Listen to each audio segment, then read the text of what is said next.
mengerti, dan terlebih lagi Tuhan, mampukan kami Tuhan untuk menjadi pelaku firman-Mu yang setia, yang benar.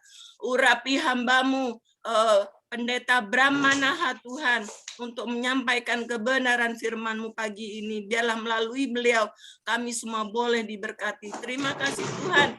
Dalam nama Yesus kami sambut firman-Mu. Amin. Amin. Amin. Selamat pagi Bu Yoke. Selamat pagi Bu. Baik, kita mulai pembacaan kita dari ayat 12. Ayat 13 sampai 21. Oke, kita mulai. Jikalau yang berbuat dosa dengan tak sengaja itu segenap umat Israel dan jemaah tidak menyadarinya, sehingga mereka melakukan salah satu hal yang dilarang Tuhan dan mereka bersalah. Silakan. Ayat 14 ya, saya bacakan ya. Maka apabila dosa yang diperbuat mereka itu ketahuan, haruslah jemaah itu mempersembahkan seekor lembu jantan yang muda sebagai korban penghapus dosa. Lembu itu harus dibawa mereka ke depan kemah pertemuan.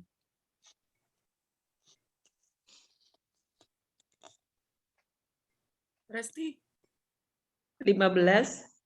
Lalu para tua-tua umat itu harus meletakkan tangan mereka di atas kepala lembu jantan itu di hadapan Tuhan, dan lembu itu harus disembelih di hadapan Tuhan. Anak-anak. Nana Pak Dadang bisa? Ya, Bu Nela deh, Bu Nela. Ayat 16 ya. Ayat 16, imam yang diurapi harus membawa sebagian dari darah lembu itu ke dalam kemah pertemuan. Ya, Ibu Galaksi bisa baca? Ayat berapa Bu Nela sekarang? 16 ya? 17. Oke, ayat 17, imam harus mencelupkan jarinya ke dalam darah itu dan memercikkannya 7 kali di hadapan Tuhan di depan tabir. Sandi, Ayat 18. bisa baca? Sandi.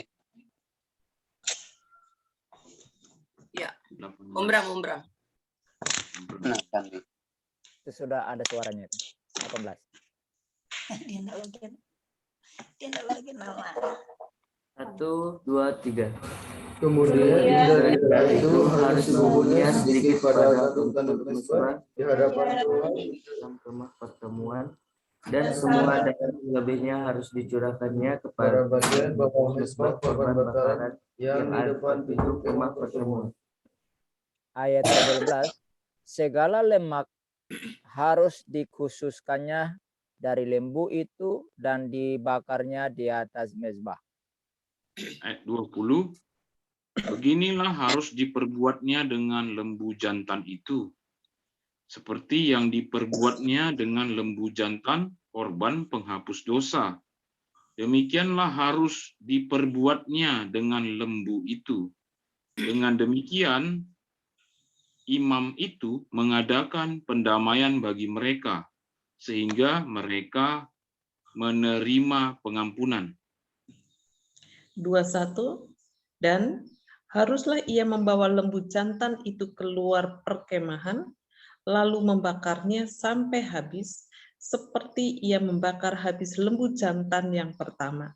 Itulah korban penghapus dosa untuk jemaah. Amin. Amin. Oh, sampai 21 ya? Ya, sampai 21. Amin. Kita sudah sama-sama ya Bapak Ibu membaca dari ayat 13 sampai ayat 21. Saatnya selama 3 menit, marilah kita bersama-sama untuk merenungkan firman Tuhan ini selama 3 menit. Nanti kita kembali jam 5:18 ya. Kita akan mendengarkan penyampaian rema dan ulasannya yang akan dibawakan oleh Pendeta Bram Manaha. Di dalam perenungan Bapak, Ibu, dan Saudari, mari minta pimpinan dan tuntunan Roh Kudus, sehingga kita semakin mengerti dan memaknai firman Tuhan yang kita renungkan dan kita bacakan tadi. Silakan Bapak Ibu Saudari.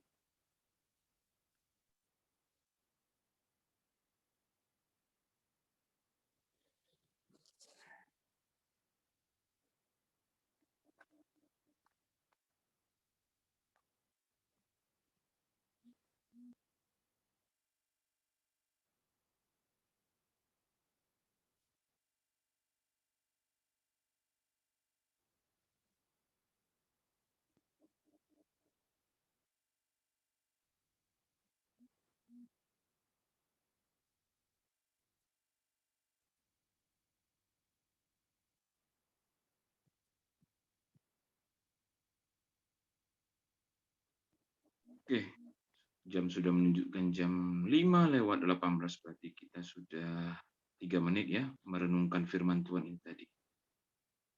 Saatnya kita akan mendengarkan penyampaian rema dan ulasannya yang akan disampaikan oleh hambanya Pendeta Bram Manahat. Kami persilakan Pak Pendeta. Baik, shalom semuanya. Shalom. Saya ya dari Shalom. pembacaan kita, saya dapat rema dari ayat 13 dan 14. Di sana dikatakan, jikalau yang berbuat dosa dengan tak sengaja itu segenap umat Israel dan jemaah tidak menyadarinya, sehingga mereka melakukan salah satu hal yang dilarang Tuhan dan mereka bersalah, maka apabila dosa yang diperbuat mereka itu ketahuan, haruslah jemaah itu mempersembahkan seekor lembu jantan yang muda sebagai korban penghapus dosa. Lembu itu harus dibawa mereka ke depan kemah pertemuan. Dari sini rema yang saya dapat adalah dosa tetaplah dosa dan Tuhan tidak kompromis. Nah, dari 2 ayat ini, saudara, ada 3 hal penting yang kita bisa lihat di situ, yaitu yang pertama, mereka melakukan salah satu hal yang dilarang Tuhan. Jadi perhatikan di situ, satu hal pun kalau dilanggar oleh siapapun tentang firman Allah atau ketetapan Tuhan, maka pasti ada konsekuensi. Ada larangan yang dilarang oleh Tuhan, dan itu kalau dilarang maka kita siap untuk menerima konsekuensi daripada kesalahan itu sendiri. Nah, jadi ini harus diperhatikan. Yang kedua adalah harus jemaah itu harus mempersembahkan seekor lembu jantan yang muda sebagai korban penghapus dosa. Nah, saudaraku, mungkin kalau saat ini lembu itu harganya minimal itu 5 juta. 5 juta. Jadi saudara bisa bayangkan kalau itu diterapkan zaman kini, maka setiap melakukan suatu pelanggaran firman Tuhan, maka saudara harus rogoh 5 juta untuk membeli lembu, dan itu dipersembahkan, dikorbankan untuk menghapus dosa saudara. Bayangkan kalau satu hari melakukan 5 kesalahan atau 5 perbuatan yang melanggar perintah Tuhan. Saudara, hitung saja berarti kita harus mengeluarkan 25 juta dalam sehari. Nah, itu bisa kita mati berdiri ya. Yang ketiga adalah lembu itu harus dibawa mereka ke depan kemah pertemuan. Jadi apa yang menjadi korban itu mau tidak mau dibawa ke tempat Tuhan hadir untuk dikorbankan, karena Tuhan harus jadi saksi. Nah, saudaraku yang dikasihi Tuhan, 3 hal ini yang tentu kalau kita terapkan dalam kehidupan kita sangat memberatkan sekali, dan siapa yang mampu melakukannya? Enggak ada. Ya. Tidak ada satu manusia pun yang tidak berbuat salah di dunia ini. Nah, seringkali kita dengar kan dosa yang saya buat kan dosa kecil. Masa sih Tuhan enggak ampuni? Ampuni sih ampuni. Ya. Tuhan pasti ampuni, tapi Tuhan tidak kompromi dengan yang namanya dosa. Sekecil apapun dosa itu Tuhan tidak pernah kompromi. Kenapa? Karena Tuhan itu Maha Kudus, Maha Suci. Dia tidak mau ternoda dengan sedikit perbuatan dosa.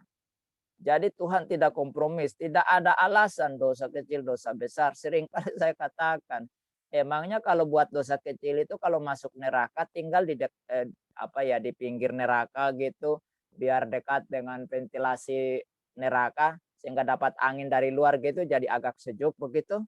Sedangkan yang buat dosa besar misalnya pembunuhan, pemerkosaan itu tinggal di tengah-tengah neraka gitu. Enggak ada. Itu sistem itu atau istilah itu ada di sono. Tadi malam saya masuk di linknya Edis TV dan membahas itu. Jadi ada dosa orang tinggal di neraka yang pinggir, neraka yang agak tengah, dan ada yang di tengah-tengah gitu. Nah, jadi tidak dapat angin dari luar. Nah, kalau di dalam kekristenan tidak mengenal tingkat-tingkat neraka, semuanya namanya dalam neraka ya penderitaan yang tak terkira sampai terdapat ratap dan kertas gigi. Saudara, kenapa Alkitab mengatakan bahwa di sana itu terdapat ratap dan kertas gigi? Karena penderitaan itu begitu menyiksa sehingga orang gak tahan, sehingga mengkertakkan gigi gitu, menahan rasa sakit seperti itu. Nah gitu, jadi Tuhan tidak kompromi dengan yang namanya dosa. Mau dosa kecil, dosa besar, sama saja masuk neraka. Dan penderitaannya sama saja, nggak ada penderitaan ringan dan agak berat dan berat sekali, itu nggak ada. Ya. Nah, jadi kenapa Tuhan tidak kompromis walaupun itu rakyat jelata, orang-orang jemaah biasa, ya baik itu orang miskin, kaya, kecil, besar, tua, muda, Tuhan tidak peduli. Kalau dosa tetaplah dosa, ya. Sehingga Tuhan tidak ada istilah belas kasihan dengan dosa, itu nggak ada. Ya, jadi kalau saudara berbuat dosa lalu berharap belas kasihan Tuhan, enggak, Tuhan tetap hukum. Gitu ya. Mengapa Tuhan lakukan itu?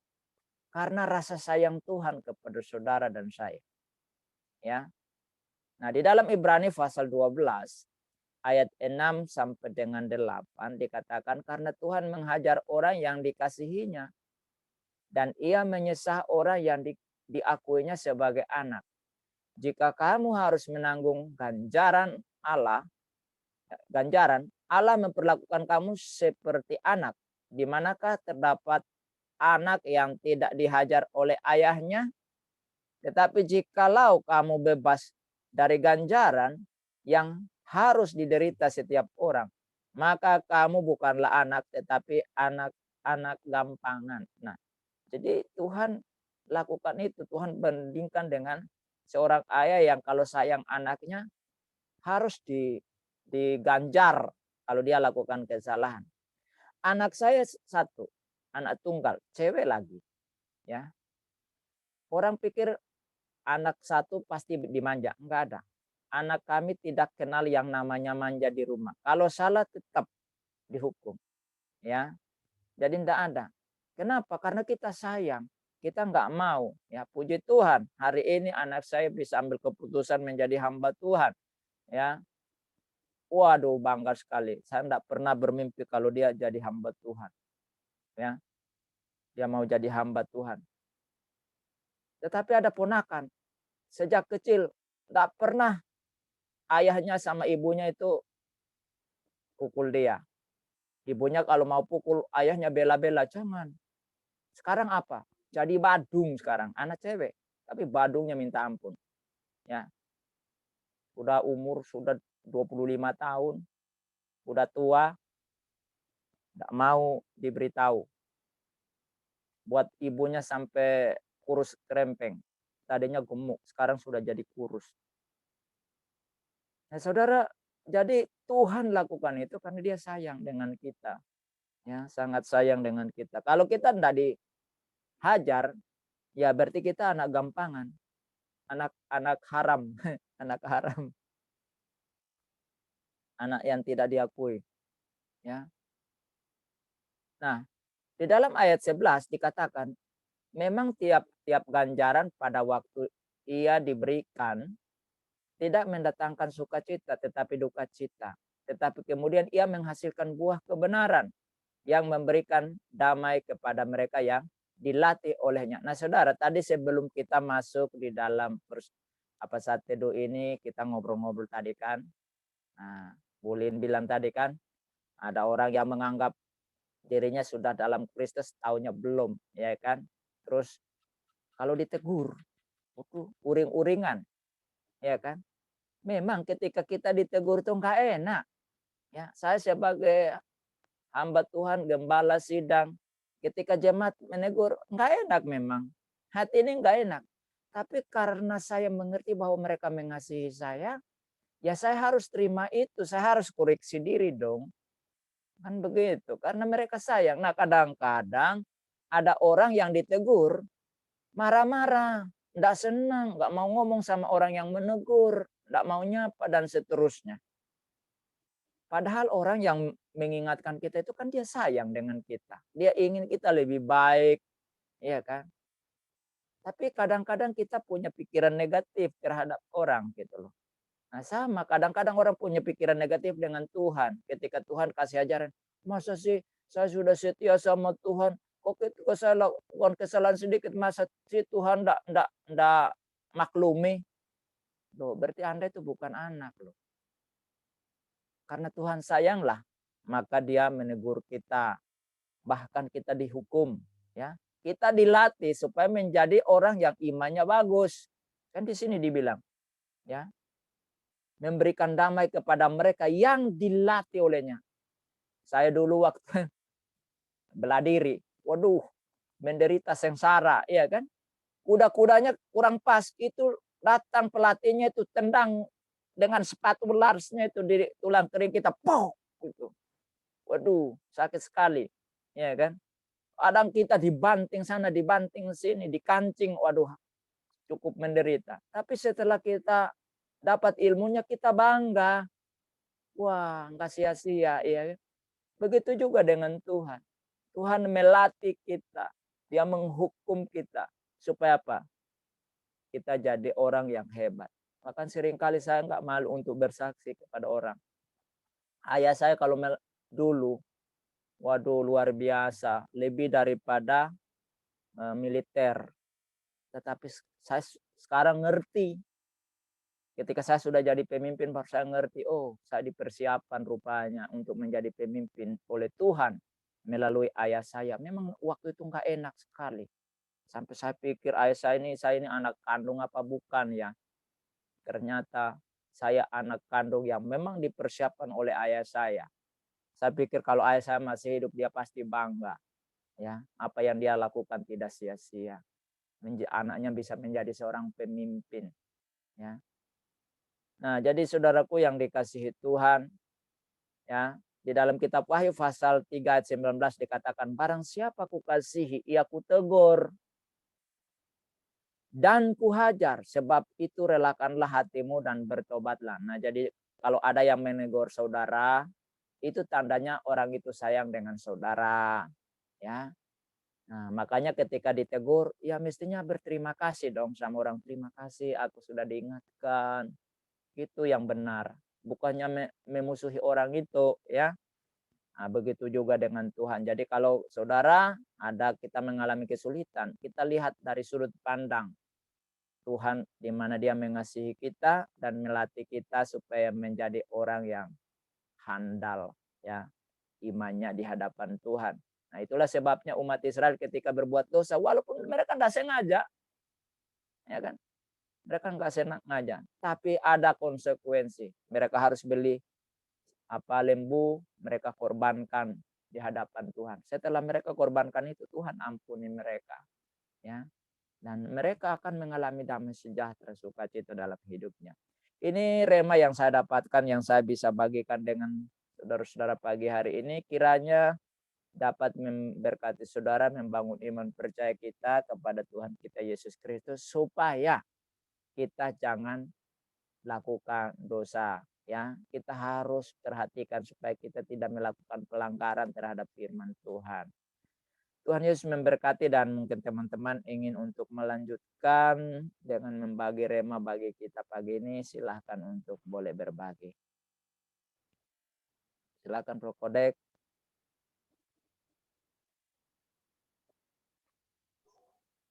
Shalom Om Bram. Shalom Ibu. Shalom. Silakan. Ya, yang mengenai dosa yang tidak disengaja itu ya. Dulu waktu saya masih Islam ya, kalau dosa-dosa nggak disengaja itu kan kita selalu bilang, itu dosa putih, itu dosa kecil, nggak dihitung sama Allah. Kan selalu begitu ya. Ya, selalu begitu. Itu dosa kecil, dosa putih lah kalau dibilangnya dosa putih, nggak dihitung sama Allah, itu nggak apa-apa gitu. Tapi ternyata setelah kita menjadi Kristen ya, mau dosa kecil, mau dosa nggak disengaja, mau dosa segede genderuwo, dosa tetap dosa ya. Tetap ada hitungannya, tetap ada balasannya, tetap harus ada penebusannya. Jadi kita yang di Kristen sekarang, selama di Kristen ini, Tuhan benar-benar nggak main-main ya sama dosa, nggak main-main. Kita punya segelintir kemarahan aja itu udah tergolong dari dosa. Itu Tuhan kita emang benar-benar suci. Susah untuk dibandingkan dengan Tuhan tetangga sebelah. Susah. Tidak ada bandingannya. Ya, itu aja Om Bram. Ya, betul. Betul.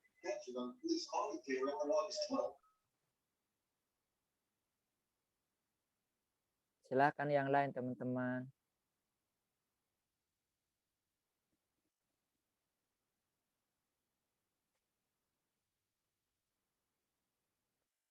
Masih ada 26 menit. Masih lama.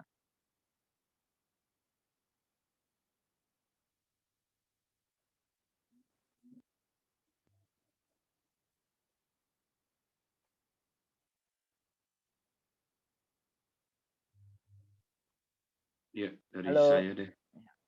Dari saya. Tadi saya membaca tiga ayat ini. Ayat 14, ayat 17, dan ayat 20. Ada yang saya temukan itu sebagai remanya ini. Bagaimana orang di sini kan penyebabnya mereka harus tahu jika berbuat dosa yang tak sengaja itu kan jemaah atau umat Israel. Berarti mereka harus bersedia untuk membayarnya atau dengan membuat upacara kan, upacara korban penghapusan dosa. Lalu dapat diketahui bahwa mereka membutuhkan pengampunan. Bagaimana orang yang bersalah ya yang harusnya ya udah, kalau bersalah itu kan kenapa harus dicarikan kambing hitamnya gitu. Maksudnya kenapa? Kan harusnya yang dihukum adalah orang yang berbuat dosa itu sendiri atau jemaah di situ. Tapi inilah memang solusinya untuk berdamai. Jadi mereka harus membawa korban-korban itu untuk penghapusan dosa. Lalu di ayat 17 itu yang menarik sekali. Karena harus dipercikkan, darahnya itu dipercikkan 7 kali di hadapan Tuhan, di depan tabir. Saya sungguh memaknai yang 7 kali ini seperti apa? Oh, ini penebusan yang sempurna. Penebusan yang sempurna. Jadi ini yang dicari-cari. Gimana bisa mendapatkan penebusan yang sempurna? Jadi di ayat yang 17 itu, imam harus mencelupkan jarinya ke dalam darah itu dan memercikkannya 7 kali di hadapan Tuhan, di depan tabir. Kemudian dari darah itu harus dibubuhkan sedikit pada tanduk-tanduk mezbah yang di hadapan Tuhan di dalam kemah pertemuan, dan semua darah selebihnya harus dicurahkan kepada bagian bawah mezbah korban bakaran yang di depan pintu kemah pertemuan itu. Nah, ayat yang ke-20-nya, beginilah harus diperbuatnya dengan lembu jantan itu. Nah, ini tadi, lembu jantan ini yang menjadi kambing hitamnya yang harus ditimpakan kesalahan. Yang harusnya jemaah itu yang kena hukum. Tapi dengan dia akan disingkirkan hukuman-hukumannya, ini harus ada kambing hitamnya yang menjadi korban penghapus dosa. 20 tadi saya lanjutkan. Beginilah harus diperbuatnya dengan lembu jantan itu, seperti yang diperbuatnya dengan lembu jantan, korban penghapus dosa. Demikianlah harus diperbuatnya dengan lembu itu. Dengan demikian imam itu mengadakan pendamaian bagi mereka, sehingga mereka menemukan pengampunan. Siapa yang nggak mau pengampunan?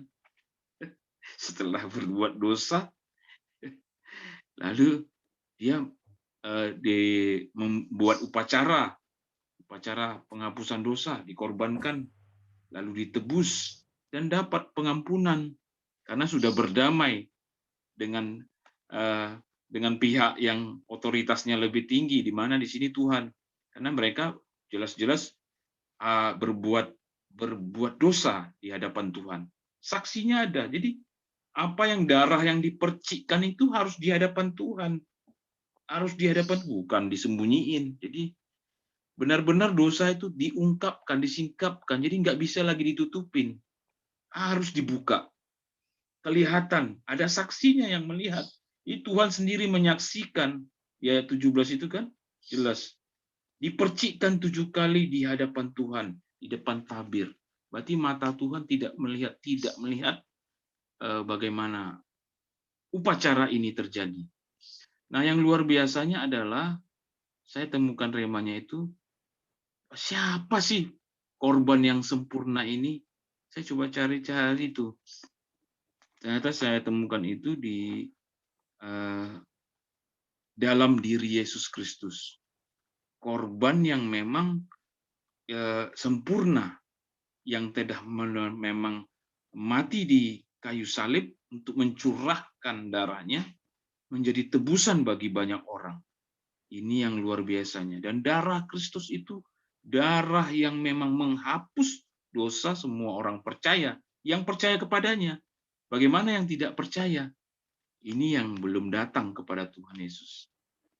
Itu sih yang menjadi rema saya, itu berarti orang-orang Kristen, orang-orang yang benar-benar telah dibeli seutuhnya. Dia sudah menjadi milik Kristus, bukan milik si jahat lagi, tapi adalah menjadi milik Kristus. Karena dia sudah ditebus, dia sudah diperdamaikan.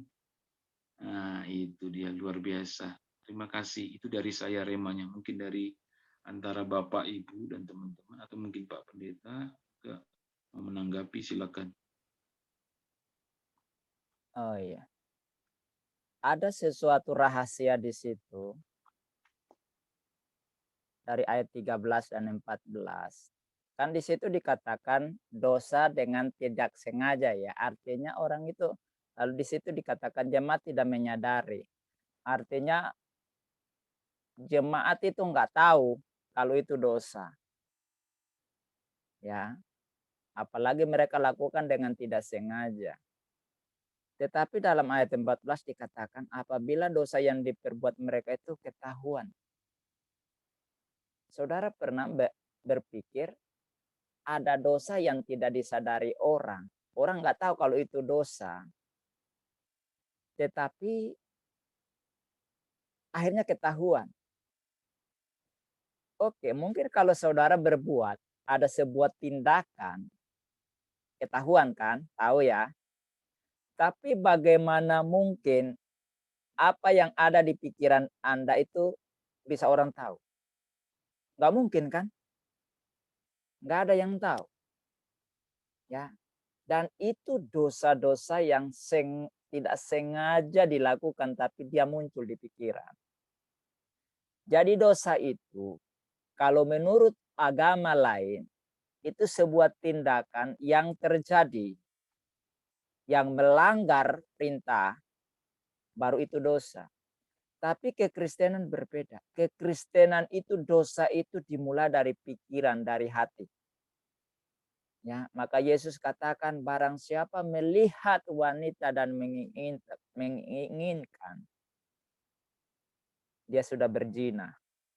Jadi dosa itu dimulai dari pikiran. Nah, jadi dosa yang tidak disengaja, yang tidak disadari, mungkin yang diperbuat bisa orang lain tahu. Tapi bagaimana kalau masih ada dalam benak saudara dan itu belum dieksekusi?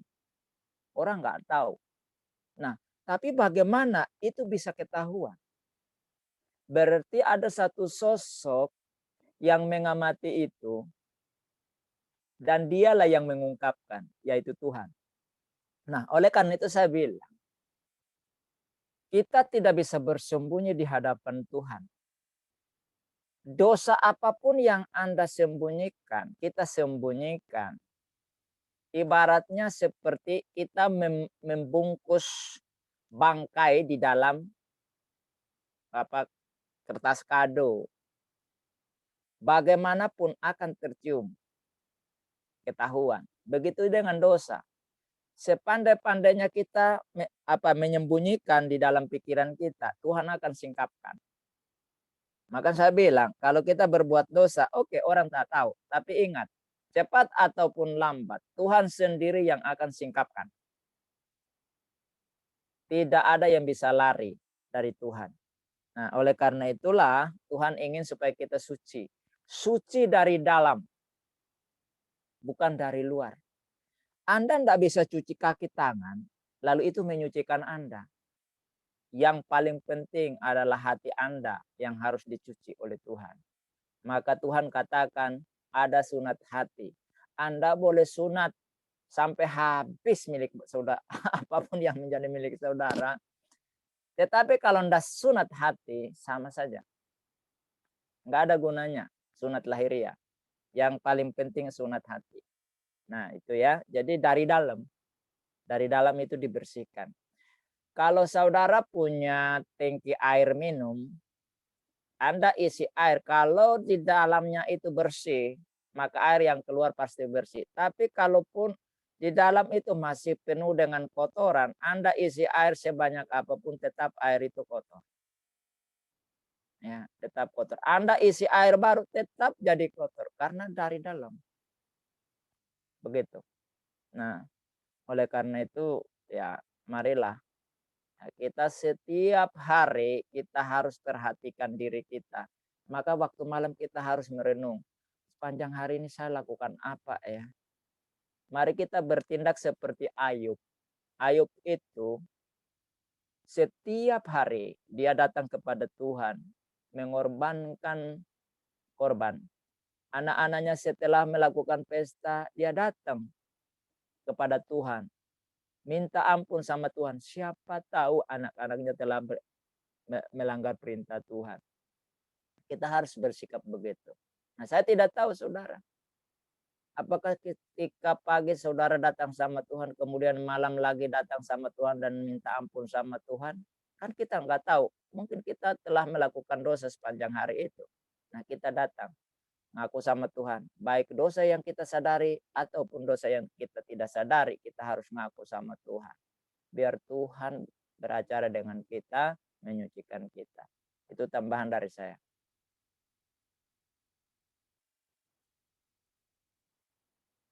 Silahkan yang lain, masih ada waktu kita.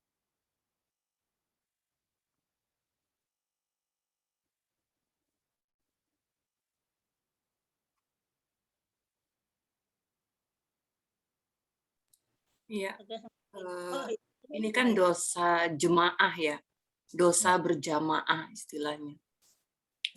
Dan ini kan dikhususkan untuk Israel. Nah, yang jadi pertanyaan adalah untuk melakukan persembahan itu kan harus dilakukan di mezbah, di mezbah. Sementara sekarang Israel ini tidak lagi punya bait suci karena bait sucinya sudah dihancurkan. Ya, dan kita lihat bahwa di Yohanes 4 itu Tuhan berkata bahwa percayalah kepadaku, hai perempuan, saatnya akan tiba bahwa kamu akan menyembah Bapa bukan di gunung dan bukan juga di Yerusalem. Nah, jadi saya nggak kebayang orang Israel melakukan kesalahan demi kesalahan dan mereka tidak mempersembahkan korban untuk pengampunan dosa. Nah, jadi betapa sudah bertumpuk-tumpuknya itu dosa gitu. Kecuali mereka mau menerima Yesus yang sudah menjadi korban yang tidak bercacat, tidak bercela di hadapan. Bahkan Yesus itu melakukan korban itu di hadapan mereka sendiri, di Israel, di depan mata mereka sendiri. Tetapi mereka rupanya tidak mengerti akan hal itu. Jadi betapa sudah banyaknya, nggak kebayang bagaimana ya, bagaimana mereka melakukan pengampunan dosa saat ini sebagai orang Israel yang tidak percaya Yesus gitu.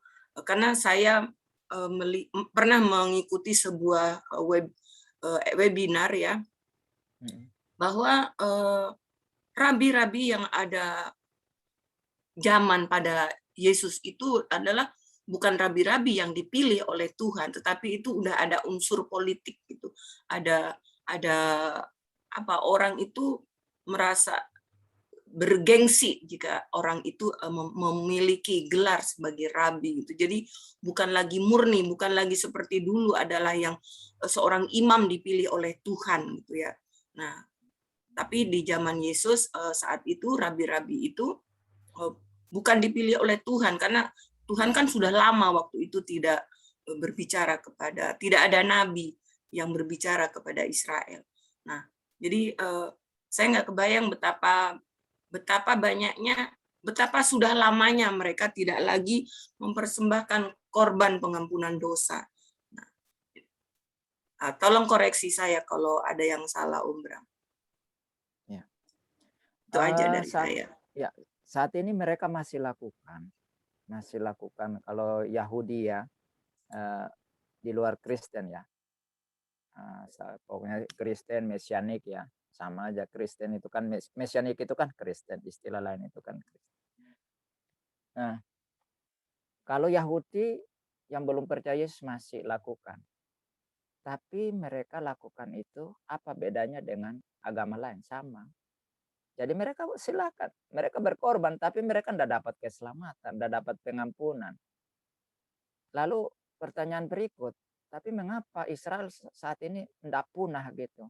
Oh, kalau itu mah kembali kepada janji Tuhan. Tuhan tidak mengingkari janjinya. Dia katakan dia tetap menjaga, melindungi umat Israel ya, dia tetap. Walaupun umat Israel tidak kenal dia hari ini. Tetapi dia tetap. Jadi umat Israel dilindungi itu bukan karena umat Israel baik, enggak. Tapi karena firman Tuhan sendiri.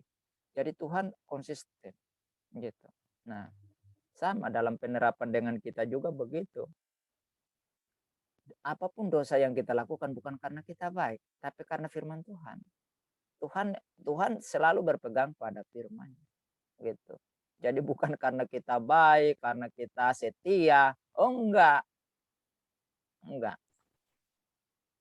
Tuhan karena firman-Nya. Jadi ketika kita melakukan firman Tuhan seperti yang Tuhan mau, itulah dampaknya kepada kita sendiri gitu.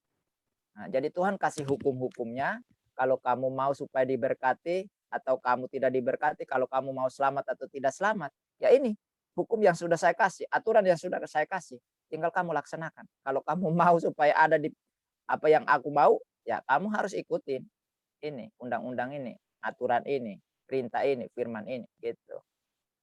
Kadang-kadang orang bilang, saya kan sudah setia sama Tuhan. Enak lu. Kalau Tuhan tidak mampukan kamu juga nggak setia. Kok manusia itu kecenderungannya selalu ingin buat dosa, ingin berontak. Nah, jadi kaum Israel saat ini yang belum percaya Yesus ya itu sama aja, hanya sebuah ritual-ritual belaka. Nggak ada gunanya gitu. Nggak ada. Sama sekali. Nggak mempengaruhi Tuhan dah. Gitu. Oh Tuhan, oh kasihan ya mereka sudah korban lembu sapi, kasihanlah. Enggak, aku sudah datang ya, kamu jalan satu-satunya percaya kepada saya sebagai Sang Mesias. Itu aja. Jadi karena Tuhan itu baik, Tuhan itu setia kepada janjinya ya. Ya, pada janjinya, Jadi, bukan karena ada lagunya tuh Om Bram. Not because of who I am, but because of what you are. Not because of what I've done, but because of who you are. Iya, betul. Oke, lanjut. Ya, silakan Bro, Ibu Nela tadi bersuara tadi. Silakan Bu, masih ada waktu.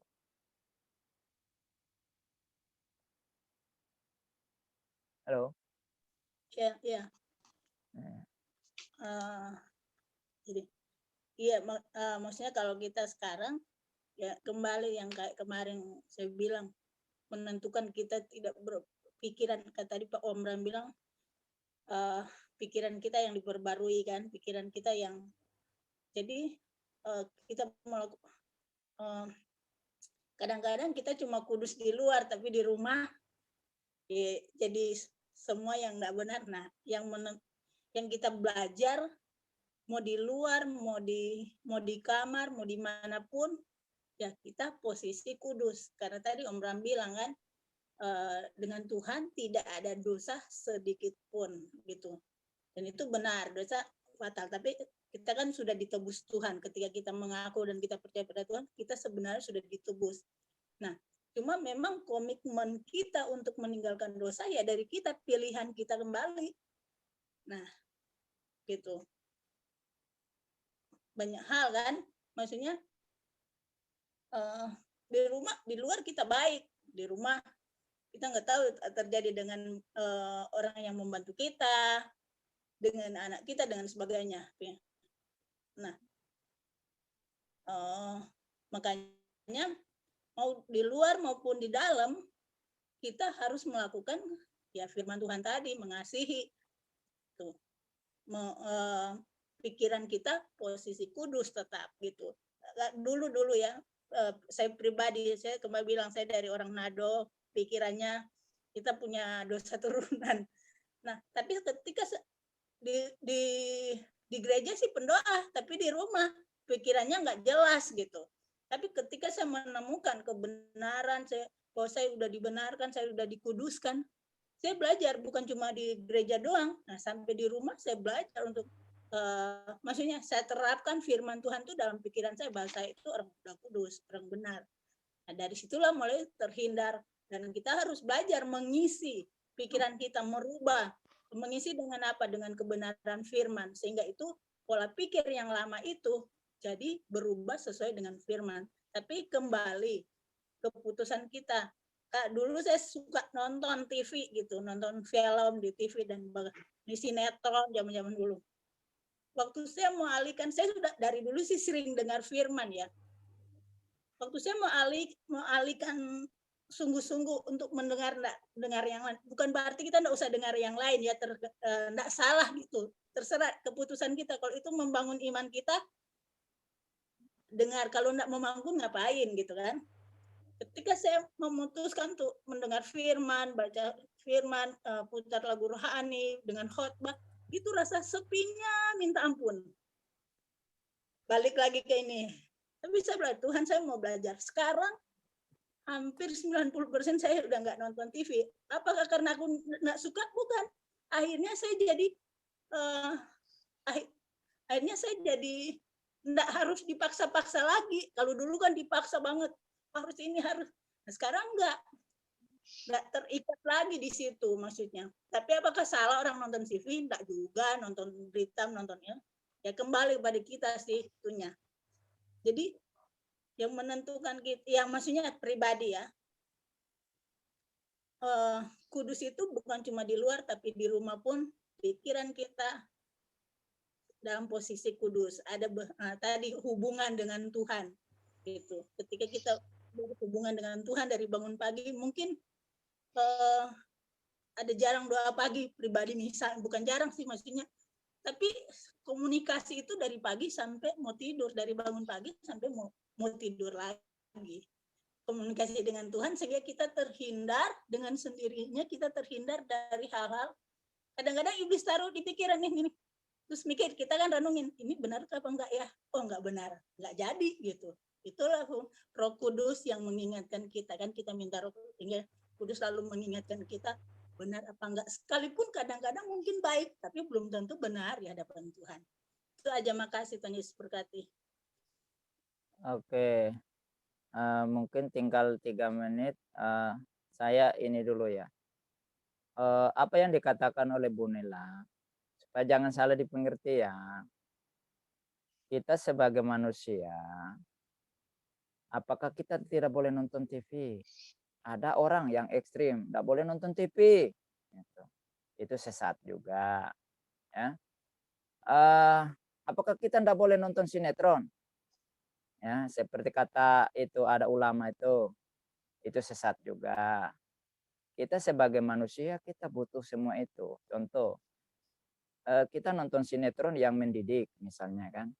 Nah, kita perlu informasi sekuler perlu bagi kita juga. Itu pelajaran-pelajaran yang bisa diinspirasikan untuk menjadi pelajaran bagi kita gitu ya. Hiburan-hiburan, kita butuh hiburan yang dari luar juga ya kan. Nah, yang penting ada prioritas. Firman Tuhan yang menjadi prioritas, hubungan dengan Tuhan lebih prioritas ya. Kemudian hindari tontonan-tontonan yang tidak membangun, yang bertentangan dengan firman Allah itu. Nah, kalau kita punya Roh Kudus, kita tahu mana yang bertentangan dan mana yang tidak bertentangan ya. Seperti anak-anak jangan sering dikasih nonton yang kekerasan ya. Nah, itu nanti mereka praktekkan. Ada orang yang anak kecil saling membunuh hanya karena nonton film-film kekerasan ya kan. Nah, ya satu bagus ya, bagus ya. Saya terus terang seperti Upin Ipin. Upin Ipin itu sebuah film anak yang mendidik walaupun itu Islam ya. Ya, sangat mendidik sekali ya dalam kehidupan praktis ya. Nah, jangan kita juga alergi dengan oh itu kan Islam jadi nanti anak-anak kita nanti jadi Assalamualaikum. Loh, Assalamualaikum itu kan sama loh. Orang Kristen di Arab itu kalau ketemu tuh Assalamualaikum, jarang mereka pakai Shalom. Shalom itu bahasa sono, bahasa Ibrani, ya kan? Nah, kalau orang Arab Assalamualaikum. Nah, ya kan? Gitu loh. Nah, tapi ada Yesusnya nanti ujungnya, enggak ada Allah gitu. Ada Yesusnya gitu. Jadi jangan kita alergi gitu kan. Nah, gitu loh. Nah, itu. Oke, silakan Bro Kodek. Sudah selesai waktunya pas. Emang jam kita udah menunjukkan tepat jam 6. Ya, baiklah kita sama-sama ya sudah memahami dan mengerti benar ya apa yang dimaksud dari firman Tuhan tadi yang kita renungkan dan saling membagikan rema dan ulasannya juga dilengkapi satu dengan yang lain sehingga kita makin mengerti tentang dosa yang disengaja, dosa yang tidak disengaja, tentang kasih pengampunan dalam ibadah ritual, tentang korban persembahan ya semakin padat nih ya.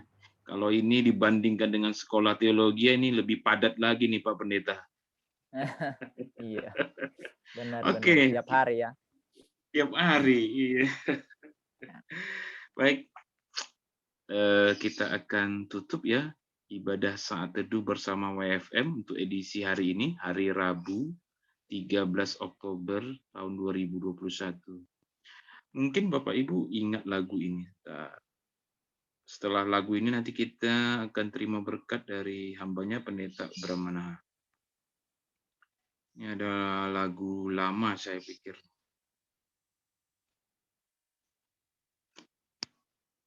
Coba kita nyanyikan lagu ini. Kelihatan ya. In moment like this, I sing up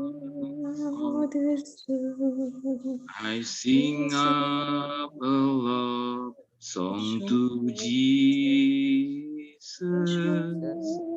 In moments like this,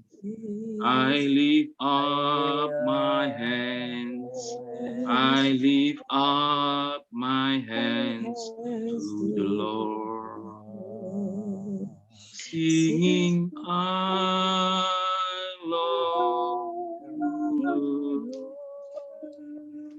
Singing I love you, Lord. singing I love you, Lord. I love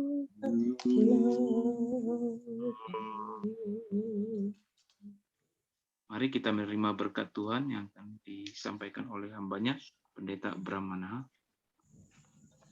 Biarlah anugerah dan pertolongan dari Allah Bapa kita, kasih sayang Tuhan kita Yesus Kristus, serta persekutuan dengan Roh Kudus, kiranya menyertai hidupmu sepanjang hari ini, bahkan sampai Maranatha. Tuhan Yesus kembali kedua kali menjemput para salehnya. Di dalam berkat nama Yesus Kristus Tuhan kita. Haleluya. Amin.